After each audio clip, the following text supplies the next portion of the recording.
हरे कृष्णा। आप सभी भक्तजनों का स्वागत है आज के सत्र में। सत्र का शुभारंभ एक इम्पोर्टेंट सूचना है कि कल मेरा एग्जाम है, तो जो कल क्लास होगी वो 6:30 बजे होगी। सुबह के 6:30 बजे होगी। ऐसे 6:45 होती है, तो कल कक्षा जो है वो 6:30 बजे रहेगी। भगवत गीता की चैंटिंग सेशन अपने समय पे शुरू हो जाएगा, तो 15 मिनट पहले ही शुरू होगी कल क्लास। और दूसरा एग्जाम मेरा 12 दिसंबर को है, तो फिर उसके लिए हम उस दिन शायद छुट्टी रखेंगे मॉर्निंग में, और 12 बजे दोपहर को क्लास लगाएंगे 12 दिसंबर को। ठीक है। अभी हम सत्र का आरंभ करते हैं जगत गुरु श्रील प्रभुपाद जी की आज की कोट के साथ। आज है 3 दिसंबर। कोट आप लोगों के सामने है।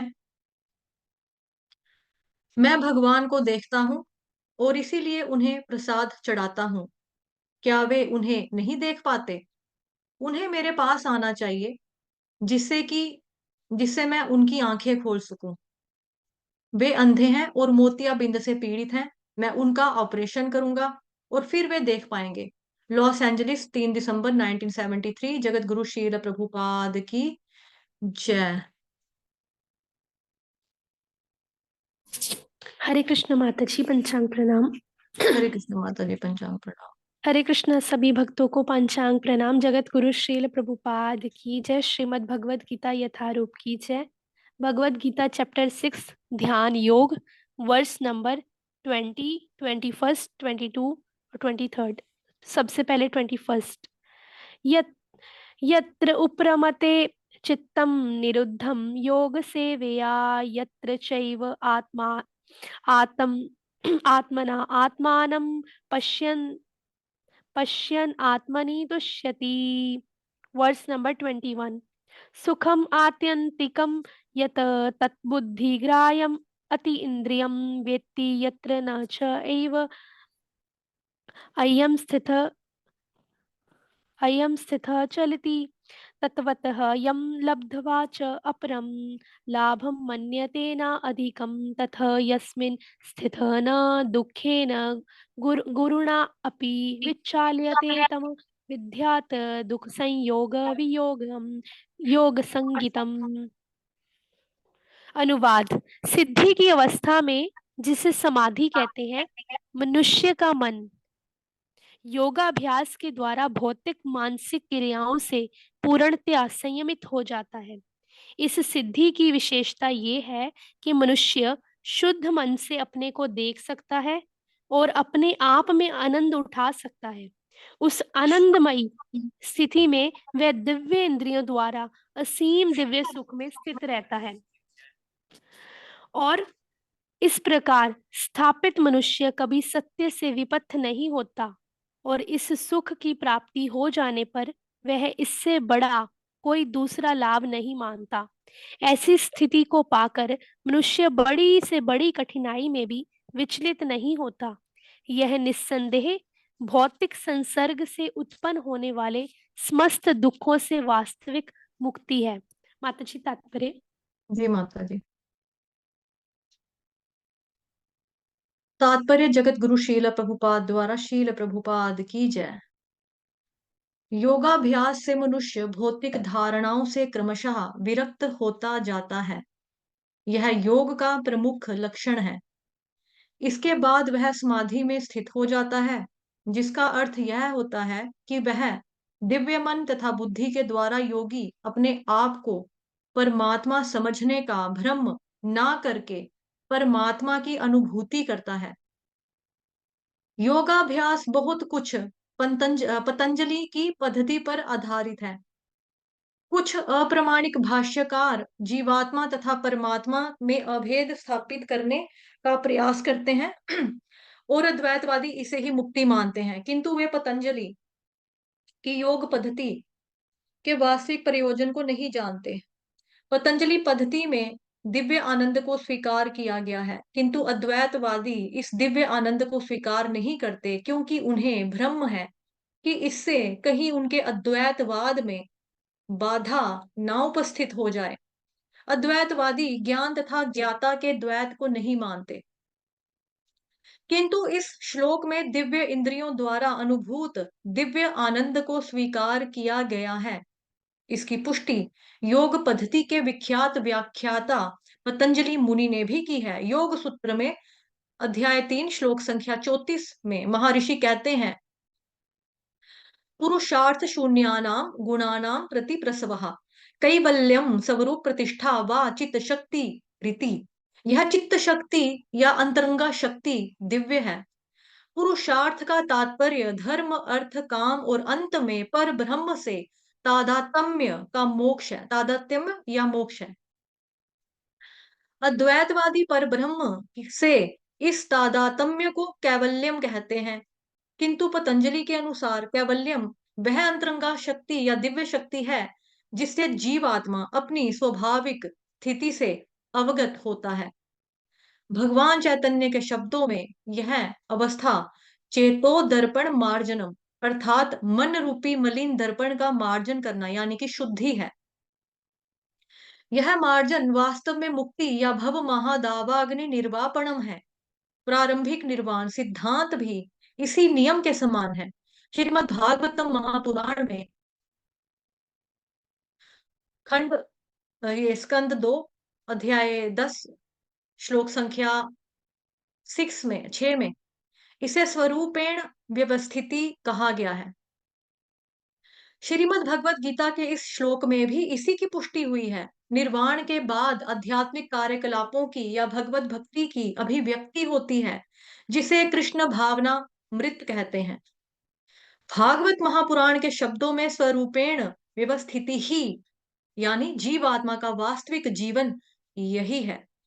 भौतिक दूषण से आध्यात्मिक जीवन के कल्मश युक्त होने की अवस्था माया है। इस भौतिक दूषण से मुक्ति का अभिप्राय जीवात्मा की मूल दिव्य स्थिति का विनाश नहीं है।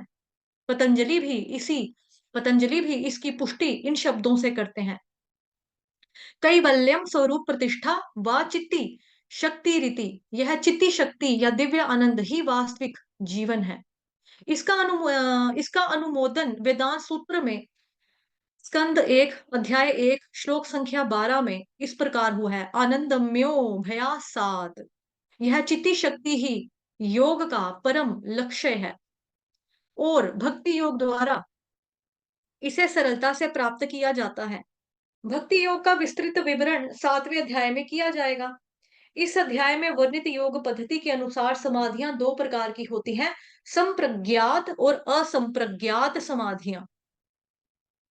जब मनुष्य विभिन्न दार्शनिक शोधों के द्वारा दिव्य स्थिति को प्राप्त होता है तो यह कहा जाता है कि उसे संप्रज्ञात समाधि प्राप्त हुई है। असंप्रज्ञात समाधि में संसारी आनंद से कोई संबंध नहीं रहता, क्योंकि इसमें मनुष्य इंद्रियों से प्राप्त होने वाले सभी प्रकार के सुखों से परे हो जाता है। एक बार इस दिव्य स्थिति को प्राप्त कर लेने पर योगी कभी उससे डिगता नहीं है।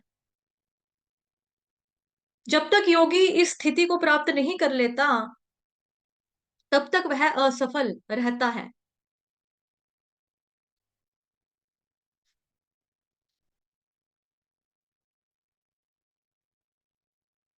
तब तक वह असफल रहता है। आजकल के तथाकथित योगाभ्यास में विभिन्न इंद्रिय सुख सम्मिलित हैं, जो योग के सर्वथा विपरीत हैं। योगी होकर यदि कोई मैथुन तथा मादक द्रव्य सेवन में अनुरक्त होता है तो यह उपहासजनक है। यहाँ तक कि जो योगी योग की सिद्धियों के प्रति आकृष्ट रहते हैं वे भी योग में आरूढ़ नहीं कहे जा सकते। यदि योगी जन योग की आनुषंगिक वस्तुओं के प्रति आकृष्ट हैं तो उन्हें सिद्ध अवस्था को प्राप्त हुआ नहीं कहा जा सकता, जैसा कि इस श्लोक में कहा गया है। अतः जो व्यक्ति आसनों के प्रदर्शन या सिद्धियों के चक्कर में रहते हैं उन्हें यह समझ लेना चाहिए कि इस प्रकार से योग का मुख्य उद्देश्य ही समाप्त हो जाता है। इस युग में योग की सर्वोत्तम पद्धति कृष्ण भावनामृत है, जो निराशा उत्पन्न करने वाली नहीं है। एक कृष्णा भावना भावित व्यक्ति अपने धर्म में इतना सुखी रहता है कि उसे किसी अन्य सुख की आकांक्षा नहीं रह जाती। इस दंभ प्रधान युग में हठ योग, ध्यान योग तथा ज्ञान योग का अभ्यास करते हुए अनेक अवरोध आ सकते हैं, किंतु कर्म योग या भक्ति योग के पालन में ऐसी समस्या सामने नहीं आती। जब तक यह शरीर रहता है, तब तक शरीर की आवश्यकताओं, आहार, निद्रा, भय तथा मैथुन को पूरा करना होता है। किंतु जो व्यक्ति शुद्ध भक्ति योग में अथवा कृष्ण भावनामृत में स्थित होता है, वह शरीर की आवश्यकताओं की पूर्ति करते समय इंद्रियों को उत्तेजित नहीं करता। प्रत्युत वह घाटे के सौदे का सर्वोत्तम उपयोग करके जीवन की न्यूनतम आवश्यकताओं को स्वीकार करता है और कृष्ण भावनामृत में दिव्य सुख भोगता है। वह दुर्घटनाओं, रोगों, अभावों और यहाँ तक कि अपने प्रियजनों की मृत्यु जैसी आपातकालीन घटनाओं के प्रति भी निरपेक्ष रहता है। किंतु कृष्ण भावनामृत या भक्ति योग संबंधी अपने कर्मों को पूरा करने में वह सदैव सचेष्ट रहता है।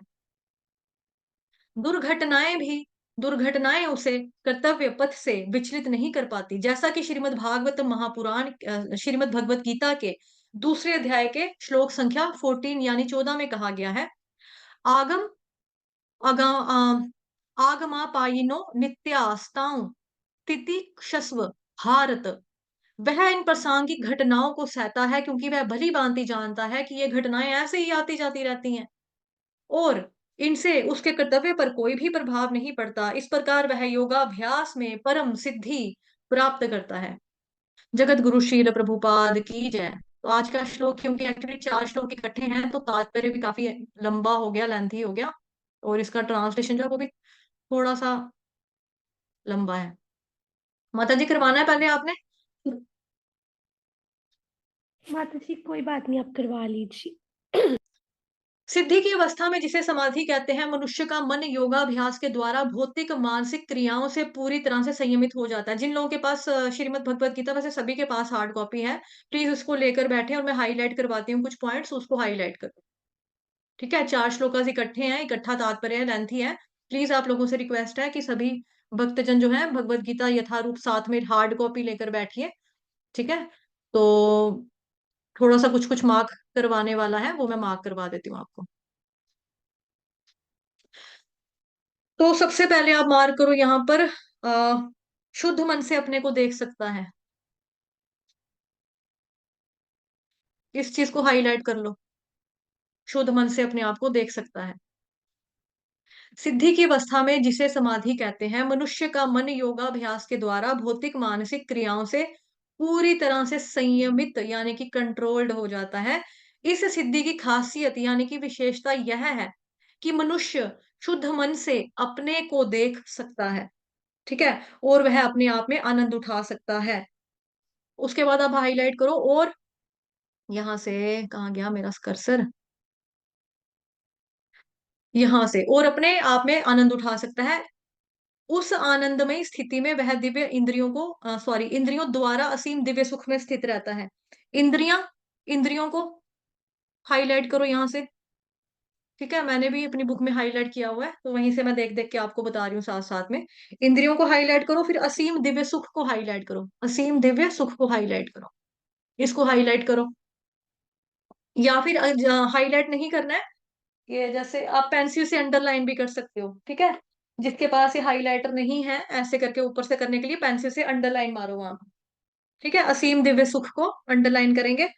फिर करो में स्थित रहता है। इस प्रकार स्थापित मनुष्य कभी सत्य से विपथ नहीं होता और इस सुख की प्राप्ति हो जाने पर इससे बड़ा कोई दूसरा लाभ, विपथ नहीं के ऊपर करो, विपथ नहीं, ये इंपॉर्टेंट शब्द है यहाँ पे, विपथ नहीं होता, इसको अंडरलाइन करो। ठीक है, कभी भी सत्य से, सच्चाई से विपथ नहीं होता। पथ होता रास्ता, विपथ का मतलब रास्ते से भटक जाना, विपथ नहीं होता। ठीक है, इससे बड़ा दूसरा कोई लाभ, यहां से करो हाईलाइट, इससे बड़ा कोई दूसरा लाभ नहीं मानता तक हाईलाइट करो या अंडरलाइन करो, नहीं मानता तक, इसको अंडरलाइन मारो। ठीक है, उसके बाद आप करो जी, ऐसी स्थिति को पाकर मनुष्य बड़ी कठिनाई से भी विचलित नहीं होता, विचलित नहीं होता, कोई अंडरलाइन या हाईलाइट करो, विचलित नहीं होता, इसको हाईलाइट करो। ठीक है, उसके बाद यह निसंदेह भौतिक संसर्ग से उत्पन्न होने वाले समस्त दुखों से वास्तविक मुक्ति है। दुखों से वास्तविक मुक्ति है, इसको हाईलाइट करो। दुखों से वास्तविक मुक्ति है, इस चीज को हाईलाइट या अंडरलाइन कर लो। अब सबसे पहले जो अब हो गया सबका हाईलाइट, सबका हो गया। थम्स अप दे दो, या किसी ने भी नहीं किया, लोग अभी भी चैंटिंग करने में लगे हैं। माला तो नहीं कर रहे हैं बैठ के अभी भी? ठीक है, कक्षा के समय पे प्लीज माला नहीं किया करो। ठीक है, अंडरलाइन हो गया, गुड, सबने थम्स अप देना शुरू कर दिया। अब चलते हैं, पढ़ते हैं, इसको समझते हैं जो जो हम क्या है। ठीक है। सिद्धि की अवस्था में जिसे समाधि कहते हैं, यानी कि योगाभ्यास के द्वारा, है ना, पहला अंडरलाइन जो क्या करवाया था मैंने आपको, योगाभ्यास के द्वारा। योगाभ्यास के द्वारा मतलब प्रैक्टिस के द्वारा ही क्या होगा, इंसान पूरी तरह से संयमित हो जाता है, कंट्रोल होता है। ठीक है, कंट्रोल्ड हो जाता है कैसे, योगाभ्यास के द्वारा, यानी कि प्रैक्टिस के द्वारा। क्योंकि योग का मतलब क्या है, योग पता लग गया आपको। अभ्यास का मतलब क्या होता है, प्रैक्टिस। तो practice makes a man perfect. तो योगाभ्यास के द्वारा क्या होगा, भौतिक मानसिक क्रियाओं से पूरी तरह से वो संयमित हो जाता है। उसी के द्वारा ही कंट्रोल में आ सकता है। फिर है जी, शुद्ध मन से अपने को देख सकता है। ये कराया था, शुद्ध मन से अपने को देख सकता है। इसमें है जी आपका, तो अपने आप को हमें देखने के लिए शुद्ध मन चाहिए। अपने आप को देखने के लिए हमें क्या चाहिए, शुद्ध मन चाहिए। कई बार ये होता है ना, हमें अपनी चीजों को ही नहीं पता लगता, मतलब मैक्सिमम हमें नहीं पता होता है, क्योंकि हम अपने आप को देख नहीं पाते हैं। हम अपने आप को शरीर के रूप में देखते हैं, और ये जो स्वभाव हमारा होता है, ये हम भौतिक प्रकृति से ग्रास्प करते हैं। ओरिजिनल स्वभाव हमारा ये नहीं है। जो हमारा व्यवहार दिखता है जनरली, या जो हमारा नेचर स्वभाव दिखता है, असल में ये वाला हमारा नहीं है। हमारा है कौन सा है, ये हमने भौतिक प्रकृति से अर्जित किया है बेसिकली। लेकिन रियल स्वभाव हमारा क्या है, जीवन स्वरूप कृष्ण नित्य दास, भगवान जी की सेवा करना हमारा रियल स्वभाव ये है। तो जब हम कंट्रोल हो जाते हैं, योगाभ्यास करते हैं, फिर हमारा मन कंट्रोल हो जाता है, फिर हम अपने आप को देख सकते हैं। ठीक है। बेसिकली हम क्यों नहीं देख पाते, दूषित चेतना की वजह से। जैसा कि हमने तात्पर्य में प्रभुपाद जी ने चेतो दर्पण मार्जनम भव महादावग्नि निर्वापणम, ठीक है, ये कहाँ से लिया गया है, चैतन्य महाप्रभु ने जो हमें शिक्षाष्टकम दिया, जिसका हम डेली 8 श्लोक गाते हैं। माता जी पहला वाला पैरा गाओ, चेतो दर्पण वाला, फटाफट से गाना। जी माता जी। चेतोदर्पणमार्जनं भवमहादावाग्निनिर्वापणं श्रेयः कैरवचन्द्रिकावितरणं विद्यावधूजीवनम् आनन्दाम्बोधिवर्धनं प्रतिपदं पूर्णामृता स्वादनं सर्वातं स्नपनं परं विजयते श्रीकृष्णसङ्कीर्तनम्। तो जैसा कि हमने तात्पर्य में भी पढ़ा कि प्रभुपाद जी ने 2 वर्ड्स को हाईलाइट किया वहां पे, चेतो दर्पण मार्जनम, दूसरा क्या था, महादावाग्नि निर्वापणम। इन 2 शब्दों को प्रभुपाद जी ने तात्पर्य में हाईलाइट किया। अगर मैं नीचे जाऊंगी तो वापिस से ढूंढना पड़ेगा, क्योंकि आपने देख ही लिया तात्पर्य 3-4 पेजेस का था। तो फिर यहाँ का वाला हाईलाइट थोड़ा सा ऊपर हो जाएगा। तो इधर ही ध्यान देते हैं। बेसिकली क्या होता है, दूषित चेतना की वजह से हम नहीं देख सकते हैं, बिकॉज हमारा जो दिल है ना, हृदय, चेतो दर्पण मार्जनम, चेतो का मतलब चित्त, दर्पण का मतलब हो गया शीशा, मार्जनम का मतलब साफ करना। हाँ, चेतो दर्पण मार्जनम, हमारे दिल के ऊपर ना, मतलब कि एक जन्म, इस जन्म की नहीं मैल जमी है, कई कई लाखों करोड़ों सैकड़ों अरबों खरबों, उससे ज्यादा गिनती मेरे को नहीं आती, इतने जन्मों की मैल जो है हमारे चित्त के ऊपर जमी हुई है। एट वंस तो वो नहीं जाएगी। चेतो दर्पण मार्जनम, हृदय का शुद्धिकरण होगा तो कैसे होगा, भगवान जी की भक्ति करके, उनके पवित्र नामों का जप करके।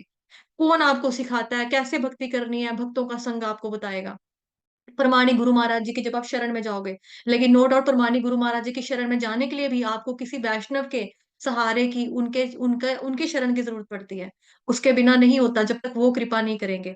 तो बेसिकली दूषित चेतना की वजह से व्यक्ति क्या होता है, अपने शुद्ध मन को देख नहीं सकता, अपने मन को मनुष्य अपने आप को नहीं देख सकता, शुद्ध मन से अपने आप को नहीं देख सकता। जैसे शीशा होता है ना, मान लो ये शीशा है, ठीक है, ये मान लो शीशा है। अब शीशे में क्या हो रहा है कि मुझे अपनी शक्ल अच्छे से नजर नहीं आ रही, है ना। शीशे में नजर अच्छे से नजर क्यों नहीं आ रही, क्योंकि इसके ऊपर धूल मिट्टी जमी हुई है। जब धूल मिट्टी जमी है तो मुझे क्या करना पड़ेगा, मैं कपड़ा लाऊंगी, उससे साफ करूंगी, फिर सर्फ मारूंगी, उससे साफ करूंगी, लिशकाऊंगी शीशे को, तब कहीं जाके मुझे अच्छा ये मेरा यहाँ से काजल दिख रहा है, अच्छा ये मेरी बिंदी ठीक करनी है, अच्छा ये मेरे बाल ठीक करने हैं, तब कहीं जाके हमें अपना शीशे में शक्ल नजर आएगी।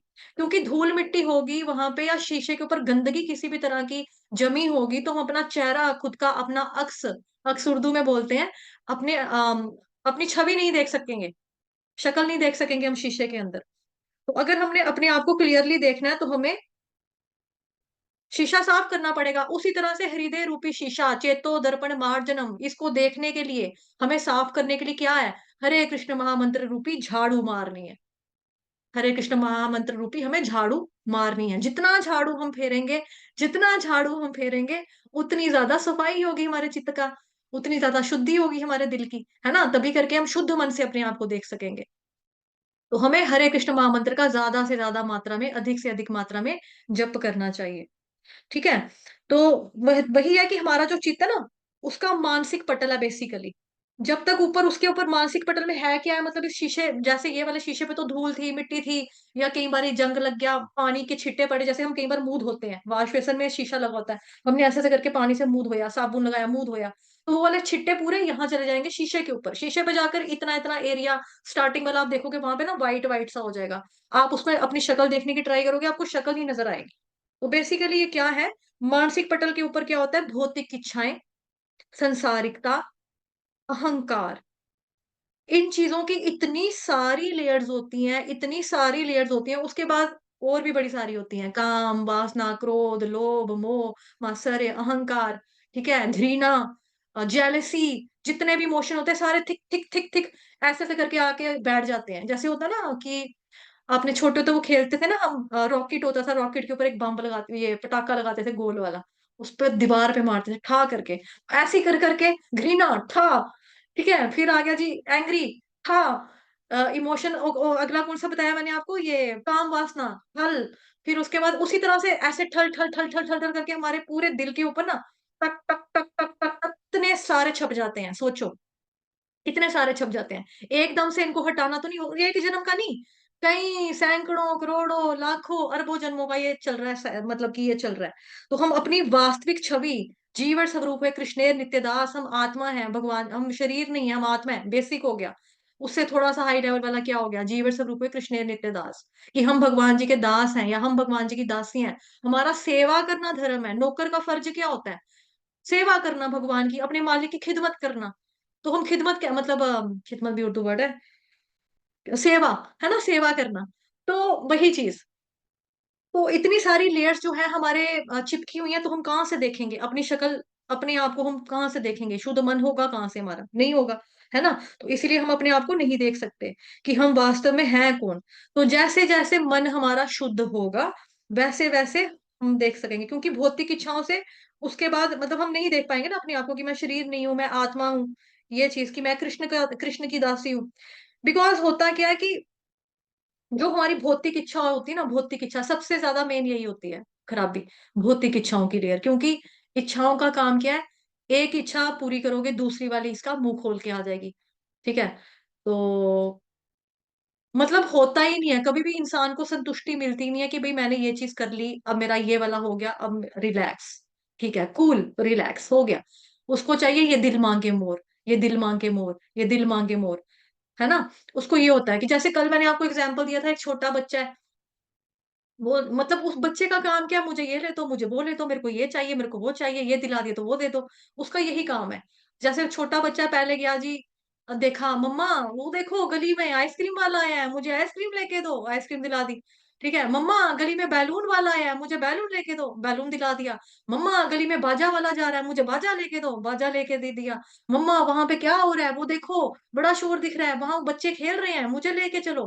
पार्क में लेके चले गए। पार्क में देख लिया बच्चे ने वहां पे बैट बॉल खेल रहे हैं, मुझे बैट बॉल लेके दो। फिर देखा बच्चे ने मेरे को फुटबॉल, यहाँ पे फुटबॉल खेल रहे हैं, मम्मी कह रही है तू नहीं खेल सकेगा फुटबॉल, तू दौड़ेगा तू गिर जाएगा, तू छोटा बेबी है अभी। नहीं, मुझे लेके दो, मुझे लेके दो, सबके पास है, मैंने लेना है, मुझे लो, मेरे को लेके दो। उसको फुटबॉल दिला दिया। फिर बच्चे ने देखा जी यहाँ पे बैडमिंटन खेल रहे हैं, मुझे बैडमिंटन लेके दो। उसकी मम्मा कह रही है तेरा हाइट इतनी छोटी सी है, तू कैसे छलांगे लगा लगा के खेलेगा, थक जाएगा तू, नहीं नहीं, मुझे लेके दो, मुझे लेके दो। अब ऐसा ही बच्चे का दिमाग ऐसा होता है ना, ये दो, ये दो, ये दो, वो दो, वो दो। तो ऐसे ही हमारा मन होता है, भौतिक इच्छाएं बेसिकली। ये भौतिक इच्छाएं जितनी ज्यादा हमारे रहेंगी ना, उतना ज्यादा हम भक्ति में आगे ग्रो नहीं कर पाते हैं। तो भौतिक इच्छाओं का कंट्रोल होना कह लो या दबाना, तो मतलब दबाएंगे भी क्या, क्योंकि किसी किसी मनुष्य का जो भक्ति में नहीं है ना, किसी किसी मनुष्य का दबाना जो होता है वो एकदम बाउंस की तरह फिर आएगा वापस। मतलब कि पहले दबाया, मतलब एक चीज़ चाहिए, नहीं मिली, दबाया, दबाया, दबाया, दबाया, दबाया। दबाने के बाद इतना दिमाग खराब हो जाएगा, जैसे बॉल बाउंस होती है ना, जितना बाउंस करके फिर उतनी ऊपर उछलेगी, ऐसे वो इंसान का दिमाग ब्लास्ट हो जाएगा कि भई मेरे को चाहिए। और फिर उसको इतनी तीव्र इच्छा चाहिए, मतलब होगी, अभी चाहिए, अभी चाहिए, अभी नहीं तो फिर कभी नहीं, अभी, अभी, अभी, अभी, अभी, ऐसे हो जाता है इंसान। ठीक है? तो ये भौतिक इच्छाएँ की वजह से हम नहीं देख पाते हैं बेसिकली। क्योंकि भौतिक इच्छाओं के एक के बाद एक लेयर होती है कि व्यक्ति भला कितना ही क्यों ना बोले कि हम शरीर नहीं है, हम शरीर नहीं है, हम आत्मा है, हम शरीर नहीं है, हम आत्मा है, हम शरीर नहीं है। मतलब मुँह से जितना मर्ज़ी बोल ले, लेकिन भौतिक इच्छाएँ अगर छपी हुई हैं दिल के ऊपर, मन के ऊपर, यहाँ पे छपी हुई हैं, फिर वो जितना मर्ज़ी मुँह से बोले, मैं शरीर नहीं हूँ, मैं आत्मा हूँ, कुछ नहीं होने वाला। ठीक है? लेकिन फिर मतलब कन्विंस नहीं हो पाएगा इंसान कि हम शरीर नहीं है, हम आत्मा है। लेकिन हम अपने आप को रोज़ शरीर ही तो देखते हैं आईने में। जब हम शक्ल देखते हैं, ये शीशा बताया था मैंने आपको, जब हम अपने आप को देखेंगे तो हम अपने आप को बॉडी देखते हैं ना, ये मेरा सिर है, ये मेरी आँखें हैं, ये मेरी नाक है, ये मेरे लिप्स हैं, ये मेरे कान हैं, ये मेरी गाल है, ये ठोडी चिन है, ये गर्दन, गला। ऐसे करके हम अपने आप की शक्ल जो शीशे में देखते हैं, बॉडी के रूप में ही तो देखते हैं। तो व्यक्ति कहाँ से कन्विंस हो? है ना थोड़ा? तो हमें शीशा साफ करना पड़ेगा। चेतो दर्पण मार्जनम भव महादावाग्नि निर्वापणम शय्य कैरव चंद्रिका वितरणम विद्यावधू जीवनम। ठीक है? जब चित्त का जो दर्पण है, चित्त में जो शीशा लगा है दर्पण, ठीक है? उसका जब मार्जन होगा, कैसे होगा? हरे कृष्ण, कृष्ण कृष्ण हरे हरे, हरे राम, राम राम हरे हरे। हरे कृष्ण महामंत्र के जप से होगा। दूसरा मार्जन कैसे होगा? हरे कृष्ण मतलब कृष्ण भगवान जी की कथाएँ का श्रवण करके, कथाओं का श्रवण करके। जब हम श्रवणम करेंगे, भगवान जी की कथाओं के बारे में सुनेंगे। बिकॉज़ देखो, जब हम हरे कृष्ण महामंत्र जप भी कर रहे हैं ना, बिना भगवान जी के बारे में जाने बिना आपसे उनका प्यार नहीं हो सकता, प्रेम नहीं होगा। जब आपका भगवान जी से प्रेम नहीं होगा, आप उनका नाम कैसे लेंगे? आपको क्वालिटी पता होनी चाहिए भगवान जी की, कि भगवान कितने महान हैं, भगवान ने क्या-क्या किया है। इस तरह से हमें मालूम होना चाहिए। जैसे इसको एग्ज़ाम्पल लो आप भौतिक जगत से, जैसे एक लड़का एक लड़की है, ठीक है? आपस में उनकी शादी के उनके रिश्ते की बात चली, शादी की, मतलब शादी करानी है इनकी।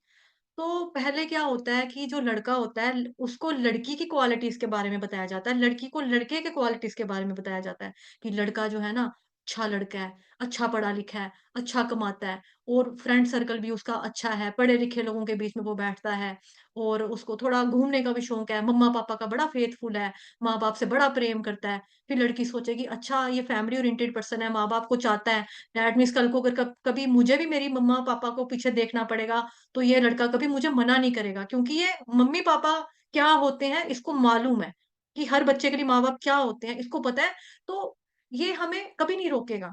सिमिलरली लड़की के लड़के को बताया जाता है, लड़की जो है ना बड़ी अच्छी है, हेल्पफुल लड़की है, मैंने देखा है उसको कई बारी सड़क के ऊपर ना लोगों को सड़क पार करा देती है, बुजुर्गों को। लड़का सोचेगा हाँ, इसके अंदर दया का भाव है, लड़की के अंदर दया का भाव है बेचारी के अंदर, हाँ ठीक है। फिर और क्या देखता है, लड़की भी जॉब करती है, अच्छा अच्छी बात है, अपने पैरों के ऊपर स्टैंड होना चाहिए इंसान को, इंडिपेंडेंट होना चाहिए, ठीक है, कल को कोई प्रॉब्लम नहीं आएगी, हम मिलकर गाड़ी चलाएँगे अपने जीवन की, गृहस्थ जीवन की गाड़ी अच्छे से चलाएँगे। फिर उसको बोलेंगे कि भई ये पता है आपको लड़की की ना मम्मा बहुत बीमार पड़ गई थी, तो लड़की ने 1 महीने छुट्टी ले ली, पूरी छुट्टी ले ली। लड़की कहती नौकरी जाए भाड़ में जी, मेरे लिए मेरी माँ ज़्यादा ज़रूरी है, मैं अपनी मम्मा की सेवा करूँगी, मुझे मम्मा को उठाना है बिस्तर से, मुझे मम्मा को बिस्तर में नहीं रखना। तो लड़का सोचेगा लड़की कितनी अच्छी है, माँ की सेवा करने के लिए इसने नौकरी का भी त्याग कर दिया। हाँ, कल को शादी करके मेरे घर में आएगी, कल को मेरी मम्मा बीमार पड़ेगी, मेरे पापा बीमार पड़ेंगे, ये उनकी भी सेवा करेगी क्योंकि लड़की के अंदर सेवा भाव है। लड़की को पैसे की भूख नहीं है कि नौकरी चली जाएगी या एब्सेंट लगेगी, सैलरी कम हो जाएगी, डिडक्ट हो जाएगा, बजट हिल जाएगा, उसको वो टेंशन नहीं है। उसको जीवन की टेंशन है, मम्मा की सेवा की टेंशन थी। लड़की ने नौकरी छोड़ी, तो क्या होगा? लड़का लड़की के प्रति आकर्षित होगा, लड़की लड़के के प्रति आकर्षित होगी। देखा नहीं उन्होंने एक-दूसरे को? गुणों से, क्वालिटी से अट्रैक्शन आया ना? तो ऐसे ही जब तक हम भगवान जी की लीलाओं के बारे में नहीं श्रवण करेंगे, कथाओं के बारे में नहीं सुनेंगे, हमको भगवान जी के प्रति अट्रैक्शन या लगाव या प्रेम या प्रीति कैसे होएगी? तो श्रवणम बहुत ज़्यादा ज़रूरी है। जब आप भगवान जी के भक्तों से सुनते हो भगवान इतने महान हैं, भगवान जी ने जब भगवान छोटे से काका से थे, भगवान जी ने पूतना का वध कर दिया था। अच्छा, ओह! भगवान जी ने इतने राक्षस मारे थे। हाँ, अच्छा भगवान जी इतने महान हैं, भगवान जी तो बड़े स्ट्रॉन्ग हैं, भगवान तो बचपन से ऐसे हैं, भगवान कितने दयालु हैं। अच्छा भगवान जी ने अपने फलाने भक्त की रक्षा करी है, भगवान ये कर लिया है, भगवान ने वो कर लिया। वाह, वाह, वाह, वाह! भगवान कितने महान हैं। फिर चढ़ता है जी जोश, फिर चढ़ता है उत्साह, हरे कृष्ण, कृष्ण कृष्ण, हरे हरे, हरे राम, राम राम, हरे हरे। हम अच्छे से भगवान जी का नाम लेंगे, अच्छे से भगवान की भक्ति करेंगे। फिर हमको ऐसे होता है। तो हरे कृष्ण महामंत्र का जप करना हमारा चेतो दर्पण मार्जनम, हरे कृष्ण महामंत्र का जप करना और दूसरा जो मैंने आपको बताया श्रवणम, ये बहुत इंपॉर्टेंट है। ठीक है? फिर भक्ति करना भगवान जी के अर्च विग्रह की जब आप सेवा करोगे तो आपका पर्सनल कनेक्शन भगवान जी के साथ बनेगा। Personal connection. जैसे इसका मतलब भक्ति जो है ना क्या बोलते हैं लॉन्ग डिस्टेंस रिलेशनशिप की तरह नहीं है। क्योंकि भौतिक जगत में भी ना लॉन्ग डिस्टेंस रिलेशनशिप काम नहीं करते। कि लड़का-लड़की पहले इंडिया में थे, दोनों फ़ोन पे बातें करते थे, मिलते भी थे पर्सनली, आना-जाना, खाना-पीना, पिज़्ज़ा-पुज़्ज़ा, बर्गर सब कुछ इकट्ठा खा रहे हैं। उसके बाद लड़की चली गई पढ़ने के लिए लंदन में, लड़का रह गया इंडिया में। फिर फ़ोन पे बात होती है, "हेलो, हाँ, तेरे वहाँ पे रात हुई है, मेरे यहाँ पे दिन बजा है। यार मुझे नींद आ रही है, चल यार ठीक है। अच्छा अब तेरा चक्कर किसी और से हो गया, तुझे कोई और फ्रेंड मिल गया है, अब तू उसके साथ चली गई है। लॉन्ग डिस्टेंस, अच्छा ठीक है, अब मैं तेरी सेवा नहीं कर सकता, तेरे सब क्या करूँ अब मैं? कोई बात नहीं, चल ठीक है, तेरी मर्ज़ी।" तो दूर हो जाता है। लेकिन भक्ति में भी क्या है अगर हम देखें भगवान को हाँ, हमारे शीशे के मतलब मंदिर में लगे हुए हैं, ठीक है। बस ठीक है, इतना। लेकिन पर्सनली हम भगवान जी की सेवा नहीं कर रहे हैं, उनको श्रृंगार नहीं कर रहे हैं, उनका अभिषेक नहीं कर रहे हैं, उनको भगवान जी को वस्त्र चेंज नहीं कर रहे हैं, भगवान जी के लिए भोग नहीं बना रहे हैं, भगवान जी को भोग नहीं लगा रहे हैं। तो पर्सनल कनेक्शंस कैसे स्थापित होगा? तो वो तो सामने रहते हुए भी लॉन्ग डिस्टेंस रिलेशनशिप हो गया हमारा भगवान के साथ। हमको लॉन्ग डिस्टेंस रिलेशनशिप भगवान जी के साथ नहीं रखना। हम जितना ज़्यादा क्लोज़ होंगे, उतनी ज़्यादा आसक्ति, उतनी ज़्यादा प्रीति भगवान श्री कृष्ण के साथ हमारी बनती है, बनेगी, बढ़ेगी। उतना ही भगवान को भी अच्छा लगता है कि मेरा भक्त मेरे नज़दीक आ रहा है, मेरे पास आ रहा है। बस थोड़ा-सा बच्चे और प्रैक्टिस कर ले, तुझे मैं अपना आप पूरा दिखाऊँगा कि मैं कौन हूँ, मैं तुझे अपने बारे में पूरा ज्ञान दूँगा। भगवान भी इस तरह से मतलब कहते हैं ना चक्षुदान दिलो यही माता जी गाना प्लीज़। चक्षुदान दिलो यही जन्मे जन्मे प्रभु सई नहीं है? दिव्य ज्ञान हृदय प्रकाशित प्रेम भक्ति यहाँ होइते अविद्या विनाश याते वेदे गायन हर चरित चरित तो ये कैसे होता है? गुरु महाराज की कृपा से होता है। हम भगवान कृष्ण को फिर देख पाते हैं। दिव्य चक्षु चाहिए हमें देखने के लिए उनको। भौतिक आँखों से नहीं देख सकते। भौतिक आँखों से हमें कुछ नहीं समझ में आएगा। कोई अक्ल नहीं है भौतिक इंद्रियों में। हमारी भौतिक इंद्रियाँ पूर्ण है।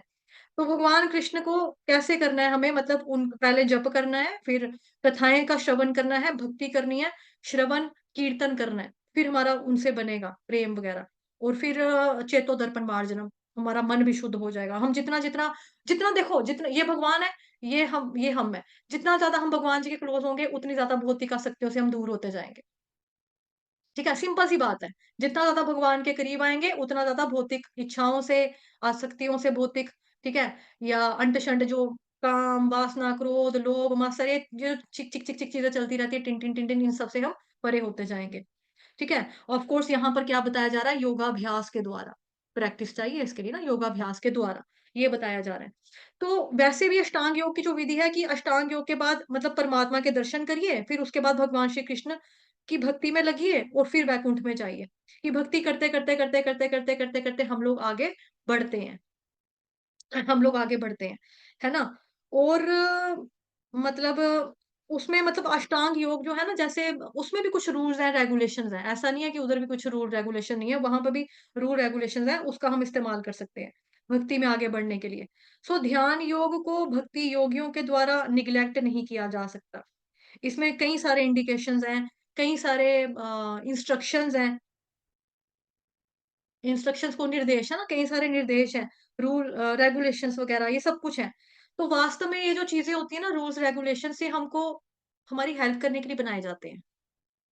ठीक है? जैसे 4 नियम का पालन करना, 16 माला करना, ये नियम है। ये नियम बनाया तो हमारे लिए बनाया ताकि हम भक्ति में आगे ग्रोथ हमारी हो सके, हम ग्रो कर सकें भक्ति में, उसी लिए बनाए जाते हैं ये। तो ये हमको हेल्प करती हैं, हम ताकि अपनी भक्ति को ठीक से कर सकें, उसके लिए। क्योंकि रियलिटी में अ शुद्ध मन को प्राप्त करने का तरीका क्या है? भगवान का नाम ही है। ख़ास तौर पे ये जो हमारा युग है कलयुग, इसमें तो यही है। हरेर नाम केवलम कलो नास्त्यैव नास्त्यैव गतिर्न्यथा। ये श्लोक बहुत फ़ेमस है। इसमें बार-बार बताया जाता है हरेर नाम केवलम 3 बार बोला है। हरि का नाम लो, हरि का नाम लो, हरि का नाम लो। हरि का नाम लो, कलयुग में और कोई उपाय नास्त्यैव नहीं है, नहीं है, नहीं है। ये भी 3-3 बार बोला है। 3-3 बार बोलने का मतलब क्या है? एक बारी से हमारे भेजे में बात नहीं पड़ती है, हमको समझ में नहीं आता है। है ना? हमको समझ में नहीं आता तभी करके हमको बार-बार बताया जाता है कि हरे का नाम लो, हरि का नाम लो, हरि का नाम लो। कलयुग में इसके अलावा और कोई उपाय आपके पास नहीं है, नहीं है, नहीं है। तो भगवान का नाम ही है हमारे लिए। इतने कई सालों का तक का अभ्यास करना पड़ता है, तब कहीं जाकर मन हल्का हो पाता है। हल्का-सा मतलब शुद्ध हो पाता है। हल्का-सा शुद्ध हो पाता है। लेकिन भगवान के नाम से मन बहुत जल्दी साफ हो जाता है। क्योंकि नाम में शक्ति है। बिकॉज़ नाम में और नामी में कोई भी अंतर नहीं है। भगवान जी में और भगवान के पवित्र नाम में कोई भी डिफरेंस नहीं है। दोनों एक ही हैं। एक एक हम भगवान हैं और दूसरा क्या है नाम मतलब नाम प्रभु, नाम भगवान, भगवान नाम। ठीक है? उनमें और भगवान जी में कोई भी अंतर नहीं है। इसीलिए हमें भगवान जी का जब जितना ज़्यादा हम नाम लेंगे उतना जल्दी ये जो प्रोसेस है ये फ़ास्ट है। ये फ़ास्ट प्रोसेस है। तो टाइम कंज्यूमिंग प्रोसेस नहीं है, इसमें आपका जल्दी होता है, जल्दी होता है। लेकिन हाँ, किसी-किसी केस में किसी-किसी भक्त को, किसी-किसी व्यक्ति को थोड़ी-सी देरी लग सकती है बिकॉज़ बताया ना कि एक जन्म की मैल नहीं है, ये बहुत जन्मों की मैल है। सैकड़ों, करोड़ों, अरबों, खरबों, ट्रिलियन, बिलियन जन्मों की मैल हमारे चित्त के ऊपर छपी हुई है। एकदम से नहीं जाएगी। इतना घर गंदा होगा, एक झाड़ू मारेंगे साफ हो जाएगा साफ? नहीं होगा ना। उसी तरह से हृदय में भी बहुत जन्मों की गंदगी, बहुत जन्मों का दूषण, प्रदूषण फैला मतलब छिपा हुआ है, पड़ा हुआ है, चिपका हुआ है, गल गया है पूरा चिपक-चिपक के। उसको साफ करने में टाइम लगेगा ना, तो हरे कृष्ण महामंत्र जो है वही उसी से साफ होगा। तो प्रभुपाद जी ने श्रीला प्रभुपाद जी ने तात्पर्य में भी इसको हाइलाइट किया कि हृदय जो है वो शुद्ध भक्ति से ही आपका होगा। हृदय क्लीन मतलब शुद्ध भक्ति से ही होगा। तात्पर्य में हमने पढ़ा था ना यहाँ पे तब प्रभुपाद जी ने लिखा था। चलो ढूँढना पड़ेगा, इसको छोड़ते हैं हम। तो प्रभुपाद जी ने यहाँ पे तात्पर्य में लिखा था कि हृदय शुद्ध भक्ति से ही होगा और शुद्ध मतलब आपका कैसे होगा चित्त? शुद्ध भक्ति से ही होगा। और अपने आप में व्यक्ति क्या लिखा है? आनंद उठा सकता है। यहाँ पे था ना अपने आप में आनंद उठा सकता है। अपने आप में आनंद उठा सकता है। अपने आप में आनंद उठा सकता है। तो अपने आप में कोई आनंद कैसे उठाता है? अपने आप में कोई आनंद कैसे उठाता है? मतलब खुद ही खुद में रमते रहो। खुद ही खुद में रमते रहो, खुद ही खुद में खुश हो जाओगे। हाँ? एक तो होता है कि भई ब्रह्म का आनंद, वो हमने पढ़ा ना उसमें भक्ति रसामृत सिंधु ग्रंथ में, ब्रह्म का आनंद। इस बात का साक्षात्कार करना कि भई मैं शरीर नहीं हूँ, मैं आत्मा हूँ, इस बात का जो अनुभव है वो हमको आनंद देता है। क्योंकि हम इस बात से समझ पाते हैं कि हमारा जन्म, मृत्यु, जरा व्याधि से कोई भी लेन-देन नहीं है।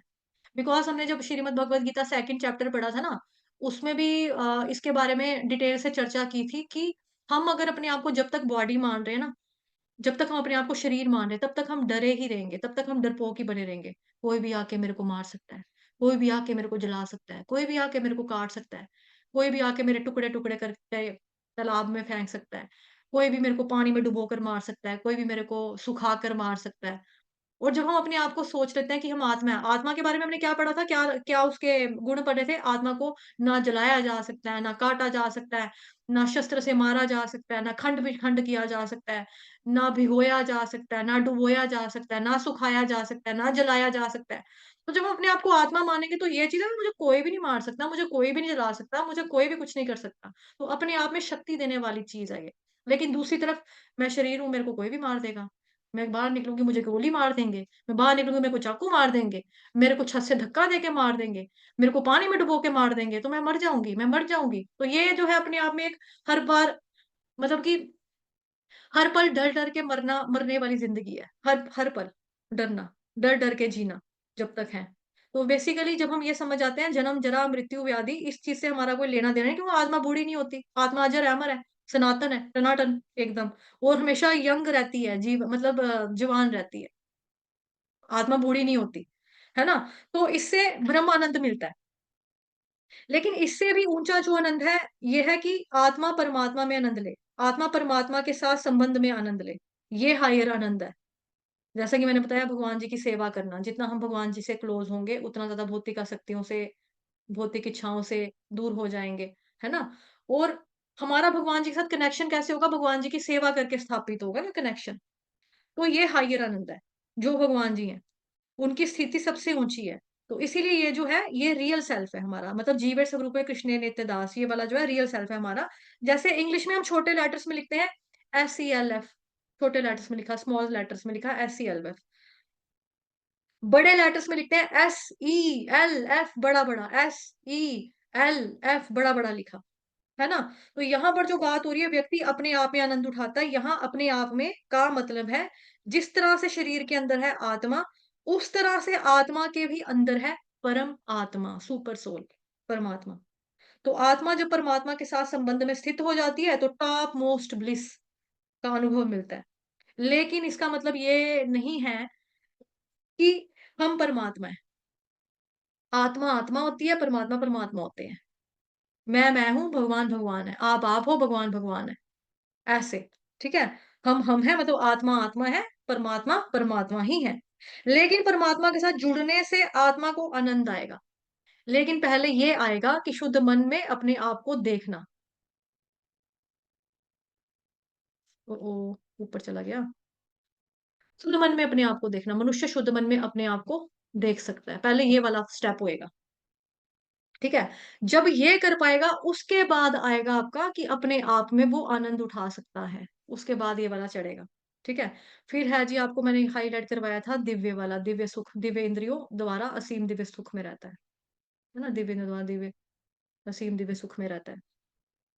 दिव्य इंद्रियाँ, यानी कि सिद्ध होने पर भी हमारी इंद्रियाँ ज़ीरो नहीं होंगी।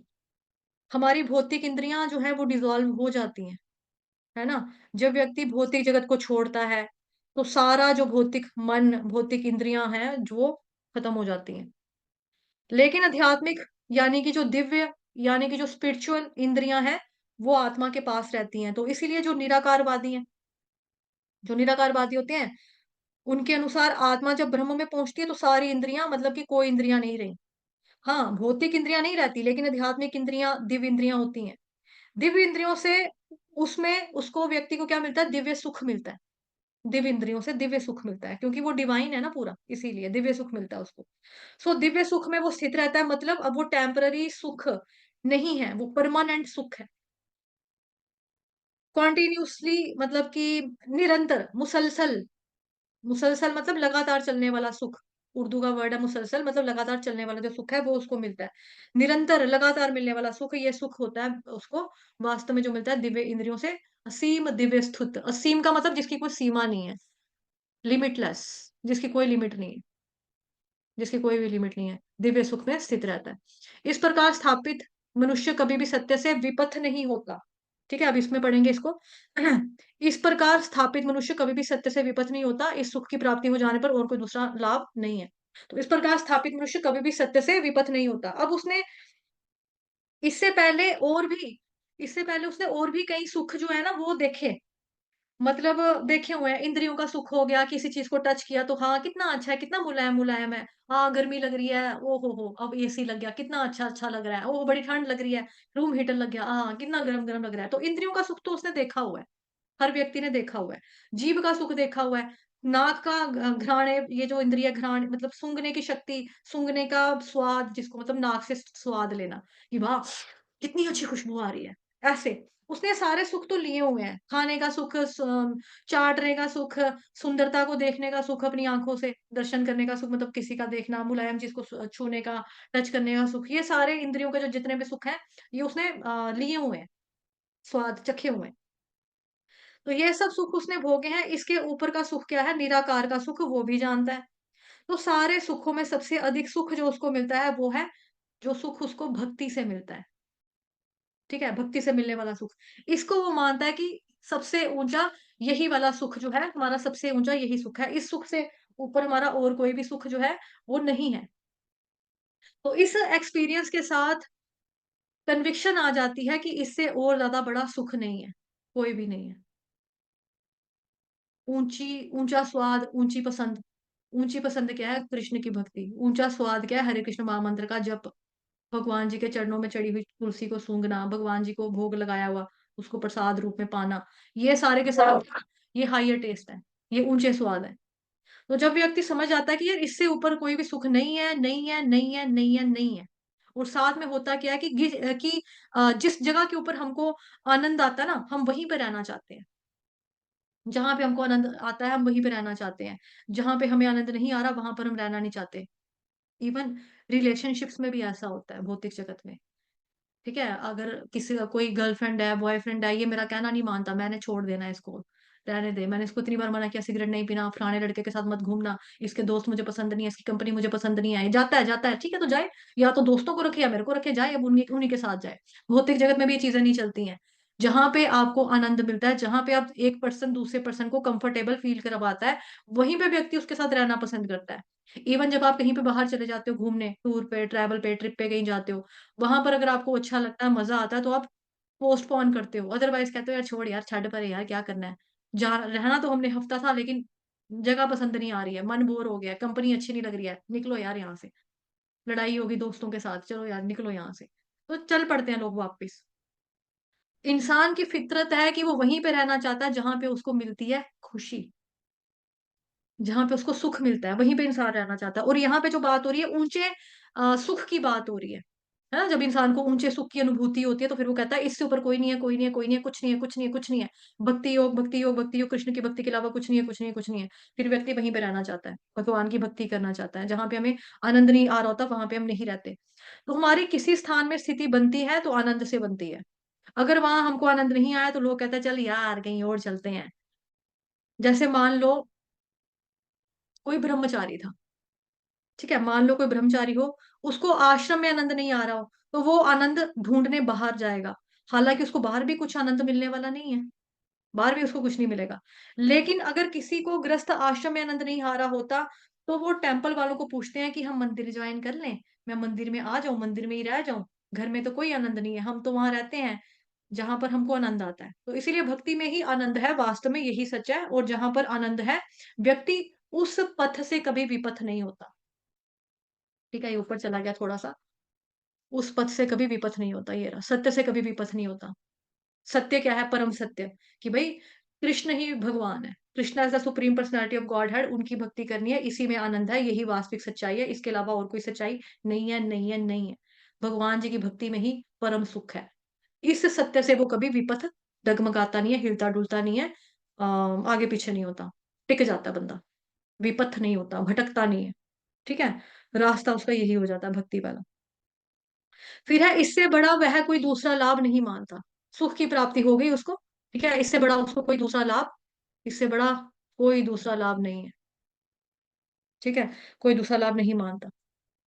अभी शास्त्रों के अकॉर्डिंगली, एक मिनट, नहीं मानता। अ, क्यों हाईलाइट नहीं हुआ? शास्त्रों में शास्त्रों के अनुसार ना, शास्त्रों के अनुसार भी उसने देखा कि इससे बड़ा कोई दूसरा लाभ नहीं है, भगवान की भक्ति के अलावा और कोई लाभ नहीं है। और अनुभव से भी उसने देखा कि हाँ, इससे बड़ा कोई भी लाभ नहीं है। होता है ना कई बारी, जैसा हमने भगवत गीता में भी पहले भी पढ़ा है 7 चैप्टर में, कि 4 तरह के लोग होते हैं जो भगवान की शरण में जाते हैं, आर्थ, अर्थार्थी, जिज्ञासु और ज्ञानी। है ना? और 4 तरह के लोग होते हैं जो भगवान जी की शरण कभी भी नहीं लेते हैं। अब जो व्यक्ति है इन 4, जो पहली वाली 4 कैटेगरी में, आर्थ, अर्थार्थी, जिज्ञासु, ज्ञानी, उसको पता है कि यार इससे अलावा कोई है नहीं। शास्त्रों में एग्जाम्पल भी देख लिया, अपने पर्सनल अनुभव से भी व्यक्ति जाता है दुखों से, कई बारी भौतिक की इच्छाओं की कामना की वजह से जाता है। उसको पता लग गया कि भाई इससे अलावा, इसके अलावा और कोई लाभ नहीं है। इससे क्या होता है, उसकी कन्विक्शन जो होती है वो और ज़्यादा स्ट्रॉन्ग हो जाती है। हरे कृष्णा, लाइट चली गई है, ये ना हो कि मेरा वो बंद हो जाए वाईफ़ाई। 1 मिनट रुको, वाईफ़ाई नहीं बंद होना चाहिए। आई थिंक अभी तक तो चल रहा है ना? हरे कृष्णा, आप अभी तक तो सुन पा रहे हो ना माता जी? देख पा रहे हो, सुन पा रहे हो ना अभी तक? या गया नेट? हरे कृष्णा,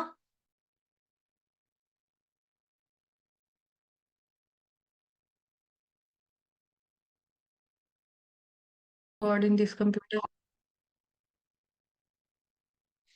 ओके, ठीक है। वहां पे तो लाइव चल ही रहा है, इंटरप्ट होने के बाद भी। शेयर करना पड़ेगा स्क्रीन। लाइट जाने की वजह से दिक्कत आ गई।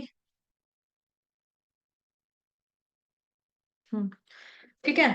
तो कहाँ पे थे हम? मतलब कि इससे बड़ा कोई दूसरा लाभ नहीं है, व्यक्ति जो है इसी को मान लेता है और उससे फिर विचलित नहीं होता कभी भी।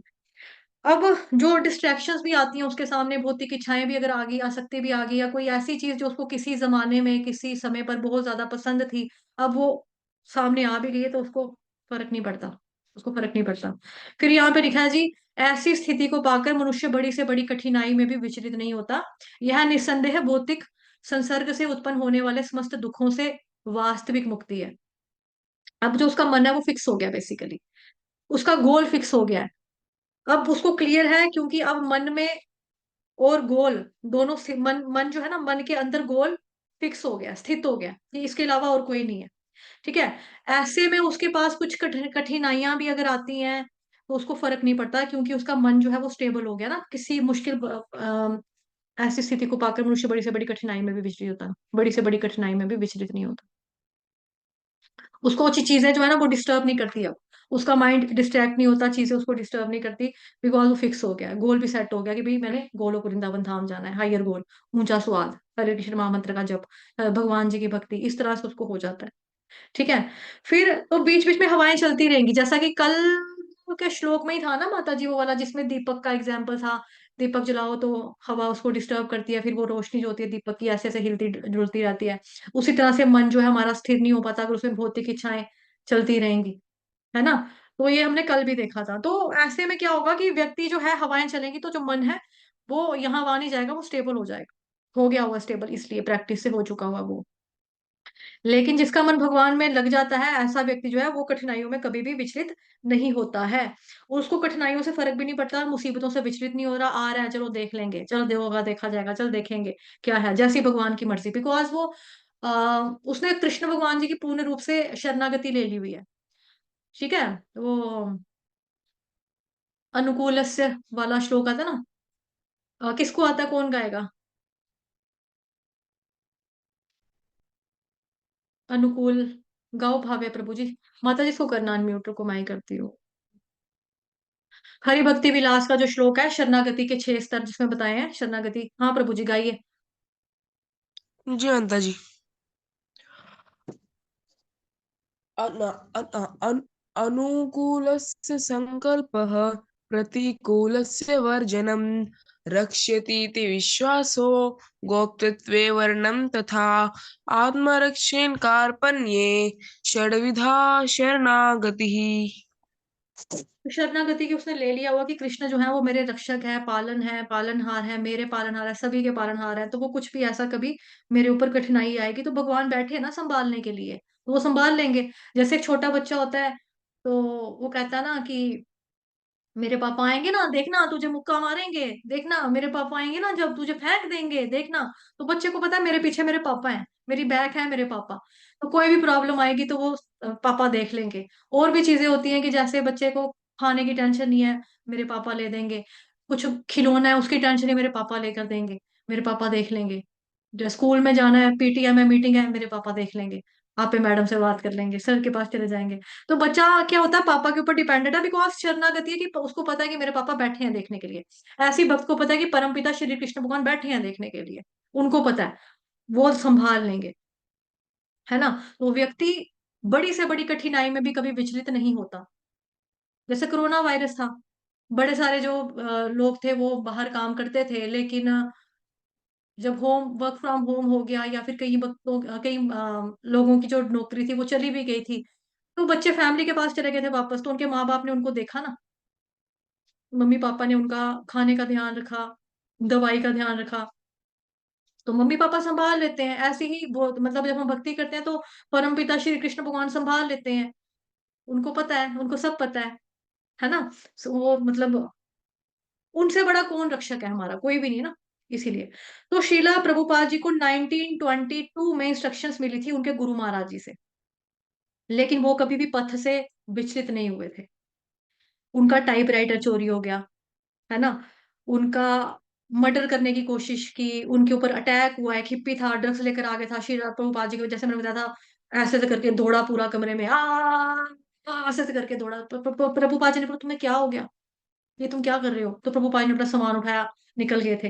तो मतलब कि बड़ी सारी चीजें, बड़ी सारी प्रॉब्लम जो थी प्रभुपाद जी के ऊपर, ऐसी चीजें हुई, अटैक किया गया उनपे। पर ये सारी कठिनाइयों के बावजूद भी प्रभुपाद जी ने वहां से ये तो नहीं सोचा कि भाई मैं चला जाता हूँ वापस, नहीं तो मैं मर जाऊंगा यहाँ पे। उनको क्या था, मेरे गुरु की जो वाणी, मेरे गुरु महाराज जी ने जो मेरे को आदेश दिया है, मुझे उसका पालन करना है। उन्होंने नहीं सोचा था यार मेरी जेब में 40 रुपए मैं कैसे लेकर जाऊंगा और मैं कैसे करूंगा वहां पे, लेकिन कैसे हो गया, क्योंकि गुरु महाराज जी की कृपा से हुआ ना, इसीलिए।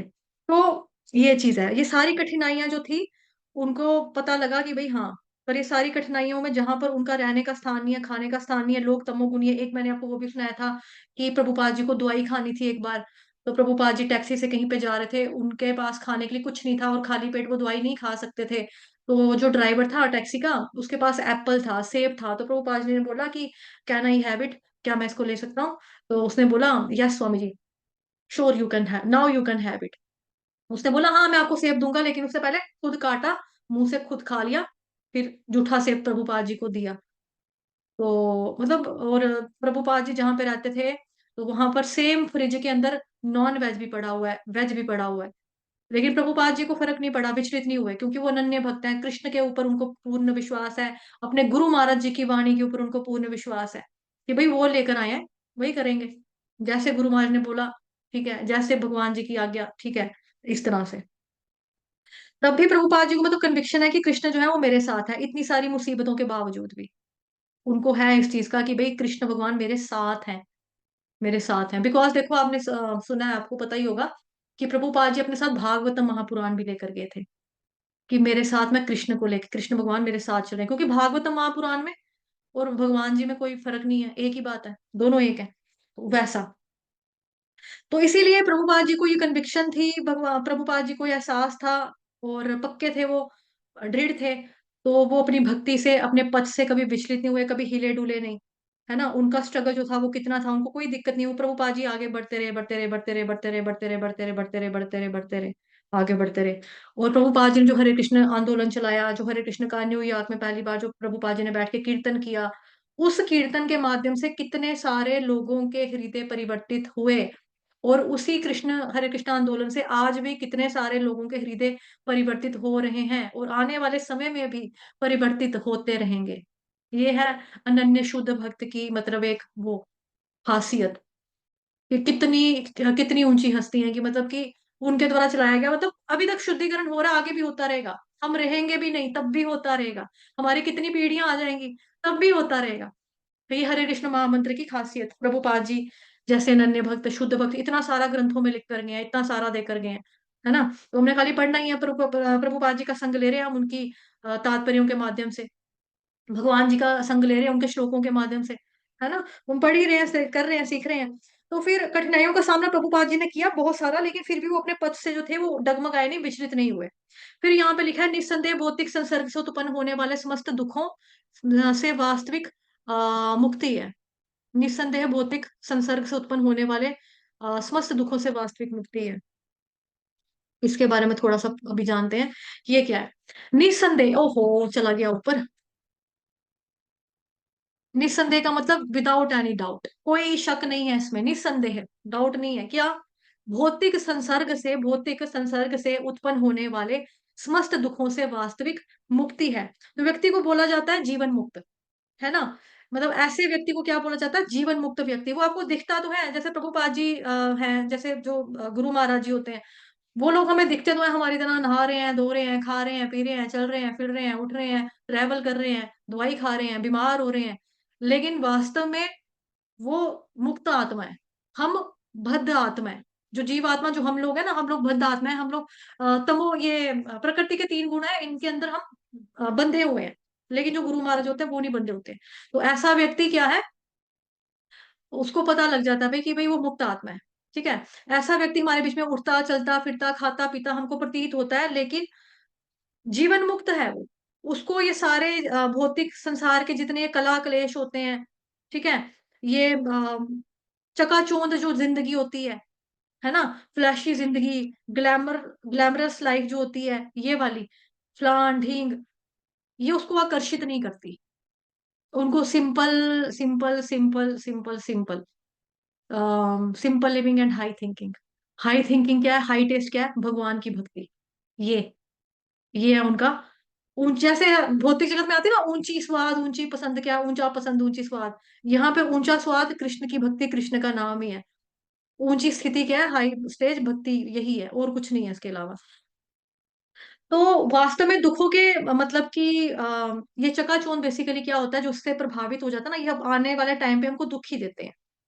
क्योंकि ये चकाचौंध और कुछ नहीं है, ये चकाचौंध वास्तव में दुखों का अंदर आने का निमंत्रण होता है। आ जाओ, आज हमें लग रहा है कि ये अच्छी चीज है, ये हमें हमारे पास होनी चाहिए, हमें मिलनी चाहिए, लेकिन आने वाले टाइम पे वही हमारे लिए दुख का कारण भी बन जाती है। दुख का निमंत्रण होता है बेसिकली। आ दुख, जैसे वो कहते हैं ना, आ बैल मुझे मार, वो ठीक है। तो ऐसा व्यक्ति कभी भी भौतिक कठिनाइयों में हिलता डुलता नहीं है, हिलता डुलता नहीं है। जैसे आप देखो, इसके एग्जाम्पल हमारे बॉलीवुड में बहुत सारे हुए हैं, बहुत सारे एग्जाम्पल हुए हैं कि ऐसे जो हमारे जवान जवान जो बॉलीवुड के स्टार्स होते हैं ना, वो सुसाइड करते हैं। वो क्यों सुसाइड करते हैं? क्योंकि आमदनी अठन्नी खर्चा रुपया बना लेते हैं, अपनी औकात से ज्यादा चादर पसार लेना, पैर पसार लेना, है ना, वो कर लेना। तो जैसे वो एक लड़की थी, बालिका वधू की एक्ट्रेस थी, प्रत्युषा नाम था, पता नहीं उसका, उसने सुसाइड क्यों किया? क्योंकि उसने पहले, जब उसका जो पहला ड्रामा था चल पड़ा बालिका वधू, उसको बड़ा पैसा नाम शोट उसके पास हुआ, उसने जी लैविशली जिंदगी जी अपना पूरा, मतलब कि जो खर्चा है महीने का 1-2 लाख रुपए का भी एक वो घर ले सकती है रेंट के ऊपर, उसने वो नहीं लिया।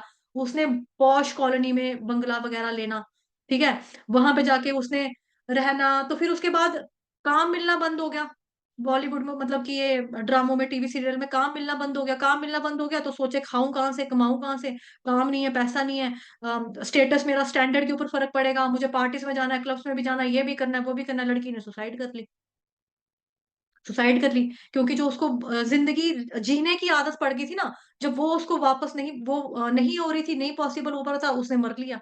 मतलब उसने सोचा कि मैं मर ही जाती हूँ, मर गई वो। तो इसी तरह से व्यक्ति क्या होता है, जो व्यक्ति ऐसा होता है, उसको अगर भौतिक जो फैसिलिटीज हैं मिल रही हैं तब भी ठीक है, नहीं मिल रही है तो मरने के बारे में नहीं सोचेगा, इस तरह से विचलित नहीं हो जाएगा कि भाई नहीं, अब मैं कम में गुजारा नहीं हो सकता मेरा। वो कहावत भी है ना कि दूसरे के बाद, कई बार होता है कि ये व्यक्ति ना रिसी करता है, दूसरे को देख के सोचता है यार उसके पास है तो मेरे पास क्यों नहीं है। ऐसा व्यक्ति जो होता है वो बड़ा, मतलब सही चीज नहीं होती है। वो कहावत है ना उसके लिए कि दूसरे का मुंह लाल है, दूसरे के गाल लाल है, तो अपना वो थप्पड़ मार मार के लाल थोड़ा ही ना कर लेगा कोई। यार उसके गाल देखो टमाटर की तरह लाल लाल लग रहे हैं, मैं अपने आप को थप्पड़ मार मार के लाल कर लूं। वो चीज नहीं होती है, ऐसे नहीं होना चाहिए, है ना। तो बेसिकली ऐसी कठिनाइयां कभी आती हैं तो वो दुखी नहीं होता, वो मुक्त होता है। तो ये मुक्ति जो है, ये नो टेम्पररी मुक्ति, परमानंद मुक्ति है ये। क्योंकि वो परमानंद का अनुभव कर रहा होता है, इसीलिए ऐसा व्यक्ति कभी भी विपथ नहीं होता, स्टेबलाइज्ड हो जाता है, स्टेबलाइज्ड रहता है, कठिनाइयों में भी हिलता डुलता नहीं है। तो ये है क्लेशों से मुक्त होने का इकलौता रास्ता, ठीक है, निस्संदेह, विदाउट एनी डाउट, भौतिक संसर्ग से उत्पन्न होने वाले समस्त दुखों से वास्तविक मुक्ति है। ठीक है। तो तात्पर्य में हमने ये भी पढ़ा, जो फर्स्ट पैरा है यहाँ पे, फर्स्ट पैरा में यहाँ पे प्रभुपाद जी ने रेफरेंस दिया था ना इधर, योग सूत्र में 3.34 में महर्षि कहते हैं, ये ये हमने तात्पर्य में प्रभुपाद जी ने बड़ा हाईलाइट किया था। तो कैवल्यम शब्द यहाँ पे आ रहा है, कैवल्यम शब्द यहाँ पे आ रहा है। तो कैवल्यम का वास्तविक अर्थ होता है भगवान जी के साथ संबंध बनाना, ठीक है। केवल का मतलब होता है ओनली, सिर्फ, सिर्फ भगवान जी के साथ जो है यही मेरा रिश्ता है, और कोई नहीं है। क्योंकि ये शाश्वत रिलेशनशिप है ना। भौतिक जगत में क्या है, आज मेरे मम्मी पापा कोई और है, कल मेरा कर्म कोई दूसरे टाइप का होगा, मेरे मम्मी पापा चेंज हो जाएंगे, है ना, मेरी योनि चेंज हो जाएगी तो वो वाले मेरे मम्मी पापा बन जाएंगे। इस तरह से होता है। लेकिन केवलम का मतलब कृष्ण भगवान परमानेंट है, हमारा उनके साथ रिश्ता जो है, संबंध जो है, रिलेशनशिप जो है, वो भी हमारा परमानेंट है। वो परम पिता है, वो सुपर सोल है, हम सोल है।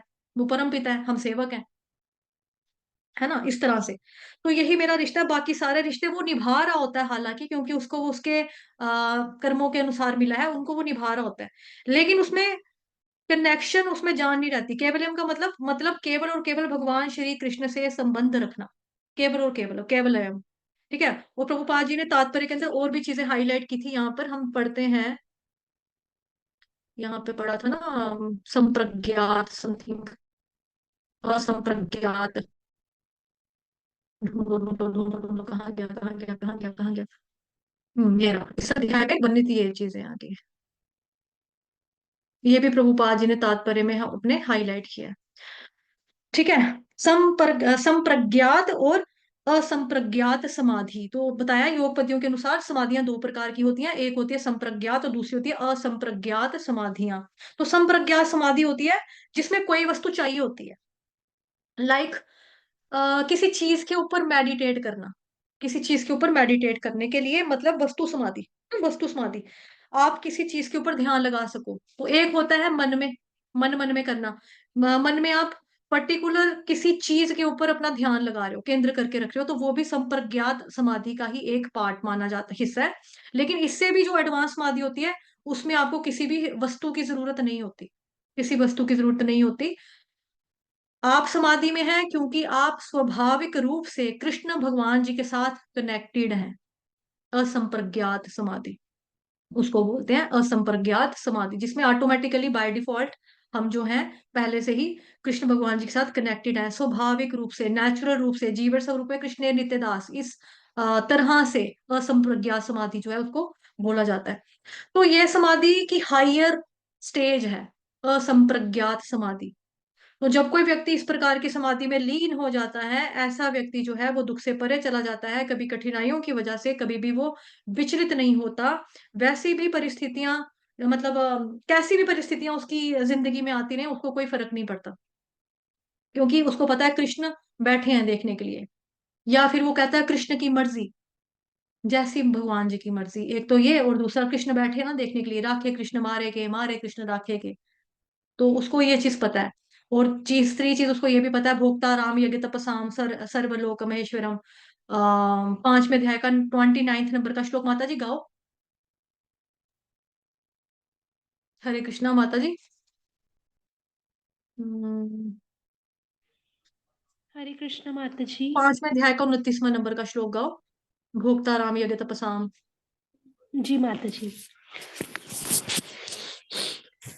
भोक्ताराम यज्ञ तपसाम सर्वलोक महेश्वरम।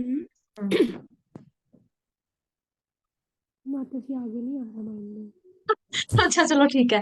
तो इतना भी चलो ठीक है, इसमें क्या है कि भोक्ता राम यज्ञ तपसाम, जितने भी यज्ञ हैं, जितनी भी चीजें हम करते हैं, उन सबके स्वामी कौन है? भोक्ता राम यज्ञ तपसाम सर्वलोक महेश्वरम, सभी लोगों के स्वामी कौन है? एकमात्र श्री कृष्ण भगवान। तो जब तक हम अपने आप को स्वामी मानेंगे ना, छोटा छोटा, कि ये मेरे लिए था, ये मैं आनंद लूंगा इसका या लूंगी, तो हम दुखी ही रहेंगे। तो जिस व्यक्ति को ये पता लग जाता है, वो भौतिक संसर्ग में आने वाले समस्त दुखों से उसको मुक्ति मिल जाती है, दिव्य आनंद में वो रहता है। ठीक है, दिव्य इंद्रियां उसकी हो जाती हैं, दिव्य इंद्रियां। ठीक है, ये हमने सारा पढ़ा, दिव्य इंद्रियों में दिव्य सुख, असीम दिव्य सुख में वो स्टेबल स्थित रहता है। तो यही है, इतना ही है इस श्लोक में। एक्चुअली श्लोक चार चार इकट्ठे थे ना, तो चार इकट्ठा पढ़ा, तात्पर्य भी इसका था। लाइट है ही नहीं, तो फिर तभी करके ये लेंथी हो गया आज का, 8 बज के। ठीक है माता जी। और कल जो है, कल बेसिकली क्लास जो है 6:30 बजे होगी। कल मेरा एग्जाम है, और आप सभी लोगों से निवेदन है, मुझे आशीर्वाद दो, मैं अच्छे से पढ़ लूं और पेपर दे लें। ठीक है, आपकी सेवा करें। माता जी आप ऐड कर लो, करना ऐड, टाइम हो गया ऑलरेडी ना। माता जी ठीक है माता जी। ठीक है, तो सब कुछ जो है वो डिटेल में बता दिया है, जितना लेंथी तात्पर्य था उतना ही लेंथी आज का लेक्चर भी हो गया। ठीक है, वाञ्छाकल्पतरुभ्यश्च कृपा सिन्धुभ्येव च पतितनां पावनेभ्यो वैष्णवेभ्यो नमो नमः। अनंत कोटि वैष्णव वृंद की जय, जगत गुरु श्रील प्रभुपाद की जय, श्री कृष्ण चंद्र भगवान की जय, ग्रंथराज श्रीमद् भागवत महापुराण की जय, श्रीमद् भगवद गीता यथारूप की जय, आप सभी भक्तों की जय, आज के आनंद की जय। हरे कृष्ण, धन्यवाद। कल 6:30 बजे मिलेंगे क्लास के